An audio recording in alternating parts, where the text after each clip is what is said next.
We're continuing with the final exam review for Math 1113, and we're picking up with question number 18, and I believe we have about 3 questions to go.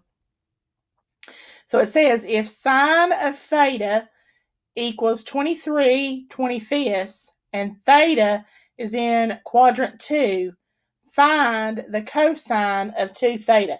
So you've got several different things going on here in this problem. First of all, they tell you about theta, but then they want you to find the value for 2 theta. So let's think for a minute about this angle theta. Okay, so I'm going to start by kind of trying to sketch me a picture of what's going on here with this angle. It tells me in the story or in the problem that theta is in quadrant 2. So I have an angle theta somewhere over here in quadrant 2. I also know that the sine of theta is 23/25. Well, if you'll remember or recall, sine is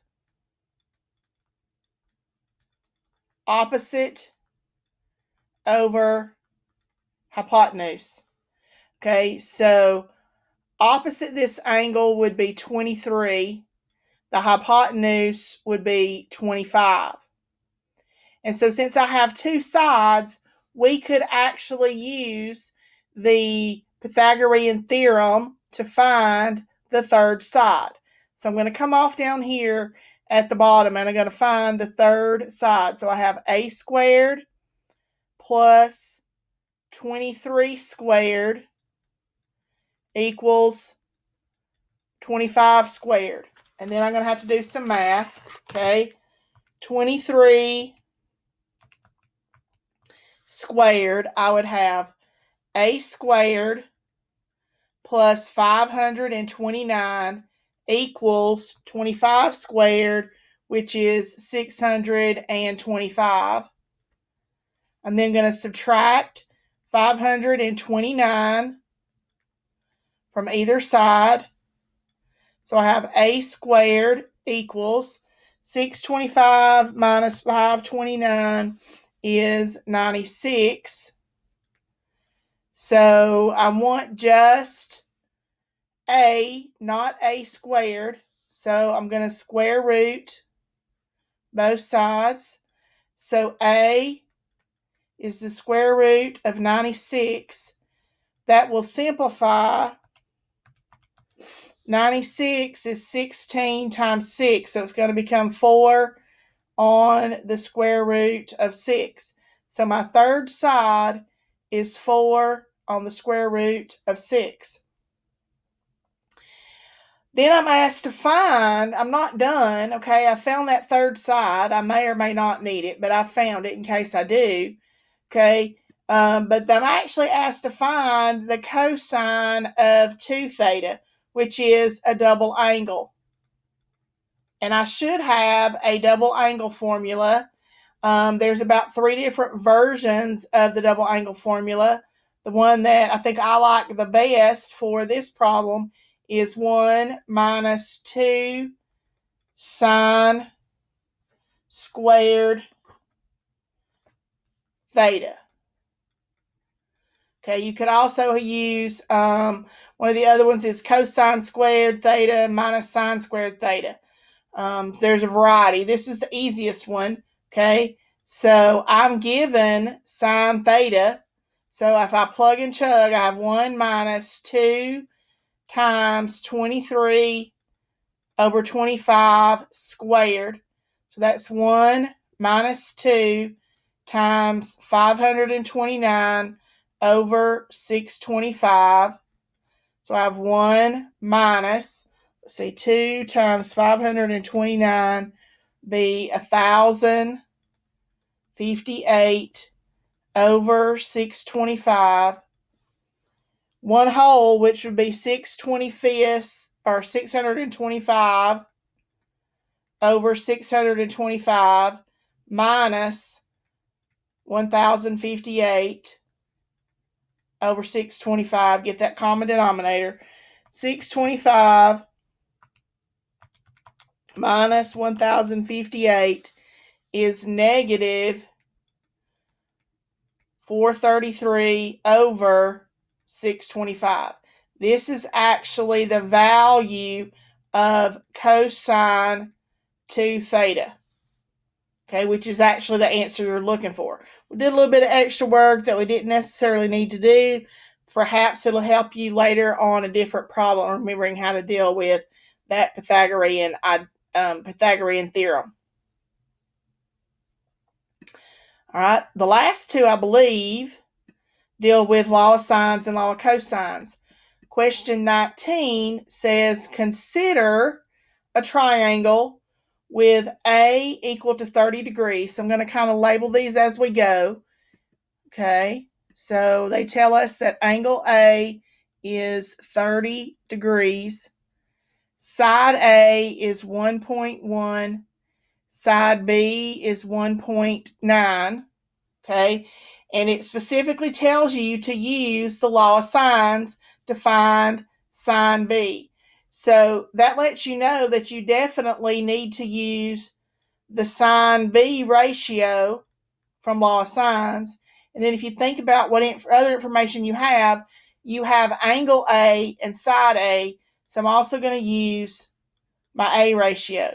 So remember law of sines basically says that the ratio of the side to the sine of the angle is equal to the side to the sine of the angle. And so I can use any combination. Again, because I have information here about side B, side A, and sine A, I'm going to use those two relationships because the missing piece is sine B. So I'm going to plug and chug. I take the numbers that I'm given in the problem and I plug them into the formula. So I have 1.9 divided by the sine of angle B, the one I don't know, equals 1.1 over the sine of 30 degrees. Okay, it's a ratio, and we solve a ratio by cross multiplying. So I would have 1.9 times the sine of 30 degrees equals 1.1 times the sine of B. Okay, I need 1.9 times the sine of 30 degrees. Oops, I got ahead of myself there. Okay, we're ultimately trying to solve for the sine of B. Okay, and to find the sine of B, then I need to isolate sine B, so I'm going to divide both sides by 1.1. So I have 1.9 times the sine of 30 degrees divided by 1.1, which is the sine of B. Now that would be the exact value if you left it that way. We can simplify that a little bit. If you think about the sine of 30 degrees, okay, make sure your calculator is in degree mode. That can trip you up if it's not. Okay, so the sine of 30 degrees is 1/2, and you can take that from the unit circle. So we actually have 1.9 times the sine of 30 degrees, which is 1/2 or 0.5, times 1.1 equals the sine of B. Okay, so I'm going to do my calculations. 1.9 times 0.5 gives me 0.95 divided by 1.1. That's supposed to be sine of B. Okay, so I'm going to divide by 1.1. And so I find that the sine of B is 0.8636 with the 36 repeating over and over. Now, I specifically asked you to find sine B. Should you need to find the actual value of the angle, since you have sine here, hopefully you remember to undo sine, you use arc sine. So we would take the arc sine of the sine of B equals the arc sine of 0.8636 with the 36 repeating. The sine and inverse sine or arc sine cancel one another off. So angle B is the arc sine of 0.8636 with the 36 repeating. So again, in degree mode, if I do the arc sine of that decimal, I get 59.73 degrees. So angle B here is 59.73 degrees. It's almost a 60-degree angle. Okay, but be careful. Pay attention to the instructions. The instructions here said find sine B. So if all I need is sine B, you can stop at this point right here. Again, pay attention to how you're supposed to round.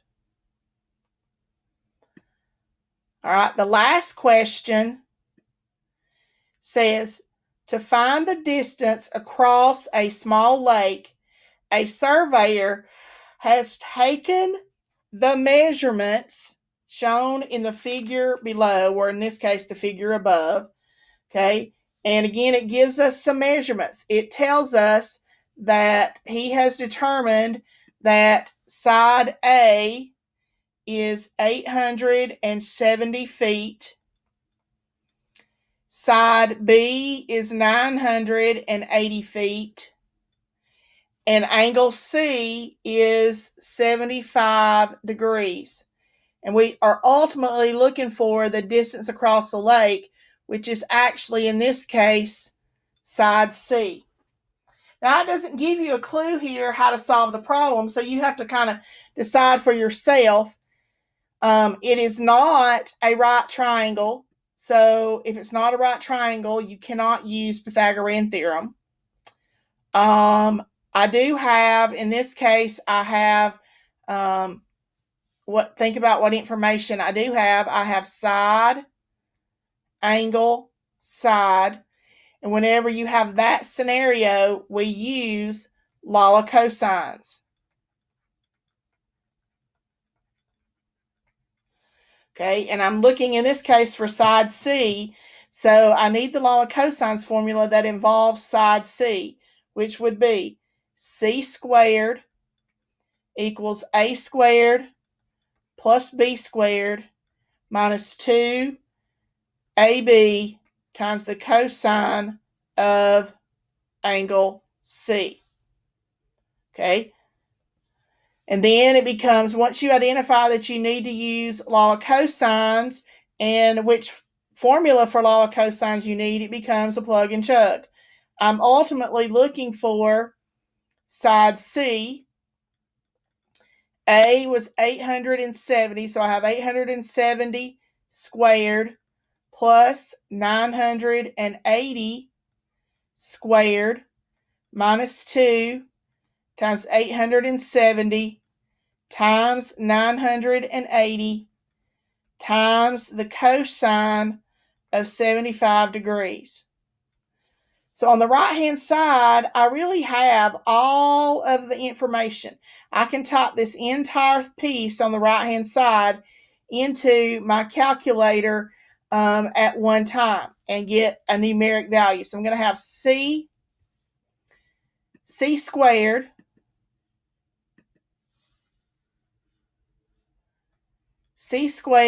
equals, and I'm going to type that in. So I type 870 squared plus 980 squared minus 2 times 870 times 980 times cosine 75 degrees. Make sure you're in degree mode. And that gives me a value of 1,275,961.764. But that is C squared. Okay? That is C squared. I need just plain old everyday C. To find plain old everyday C, we take the square root of both sides. So I have C equals, and I need to take the square root of that number using my calculator. Don't round yet. Wait till the very end to round. Okay, when I take the square root of 1,275,961.764, I have C equals 1129.58 feet.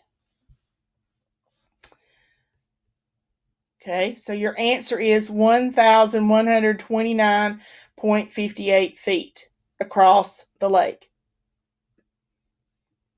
And there you are.